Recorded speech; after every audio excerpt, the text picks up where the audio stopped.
या बातमीचे प्रायोजक आहेत हॉटेल बडे पीर। आता मटन व चिकन बिर्याणी फक्त 60 रुपयात।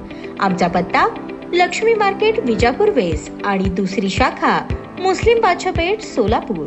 मेथवडे तालुका सांगोला जिल्हा सोलापूर येथील नामवंत उद्योगपती व माजी जिल्हा परिषद सदस्य अतुल प्रभाकर पवार यांनी भारतीय जनता पक्षातून बाहेर पडत राष्ट्रवादी काँग्रेस पार्टीमध्ये जाहीर प्रवेश केला। पक्ष प्रवेशासोबतच राष्ट्रवादी काँग्रेस पक्षाने त्यांच्यावर मोठी जबाबदारी सोपवत सांगोला तालुका राष्ट्रवादी काँग्रेस पक्षाच्या अध्यक्षपदी त्यांची नियुक्ती केली आहे। या घटनेमुळे सांगोला तालुक्याच्या राजकारणात मोठी खळबळ उडाली आहे। अतुल पवार हे यापूर्वी भाजपमध्ये सक्रियपणे कार्यरत होते। संघटन बांधणी, निवडणूक व्यवस्थापन आणि स्थानिक पातळीवरील जनसंपर्कात त्यांचा प्रभाव मोठा मानला जातो। माजी आमदार शहाजी बापू पाटील यांना निवडून आणण्यात अतुल पवार यांचा महत्त्वाचा वाटा राहिले असल्याचे राजकीय वर्तुळात मान्य केले जाते। सन 2024 मध्ये झालेल्या निवडणुकांच्या पार्श्वभूमीवर अतुल पवार यांनी बाबासाहेब देशमुख यांना उघडपणे पाठिंबा दिला होता। त्यांच्या या भूमिकेमुळे ते सातत्याने चर्चेत राहिले। राष्ट्रवादी काँग्रेसमध्ये प्रवेश करताना पक्षाच्या वरिष्ठ नेत्यांच्या उपस्थितीत अतुल पवार यांचा सत्कार करण्यात आला। यावेळी त्यांनी सांगोला तालुक्यातील शेतकरी, युवक, व्यापारी व सर्वसामान्य नागरिकांच्या प्रश्नांसाठी प्रभावीपणे काम करण्याचा निर्धार व्यक्त केला। अतुल पवार यांच्या प्रवेशामुळे व तालुकाध्यक्ष पदाच्या नियुक्तीमुळे सांगोला तालुक्यात राष्ट्रवादी काँग्रेस पक्षाशी संघटनात्मक ताकद वाढणार असल्याचे बोलले जात आहे। आगामी पंचायत समिती, जिल्हा परिषद व विधानसभा निवडणुकांच्या पार्श्वभूमीवर हा पक्ष प्रवेश राष्ट्रवादी काँग्रेससाठी महत्त्वाचा राजकीय टप्पा मानला जात आहे।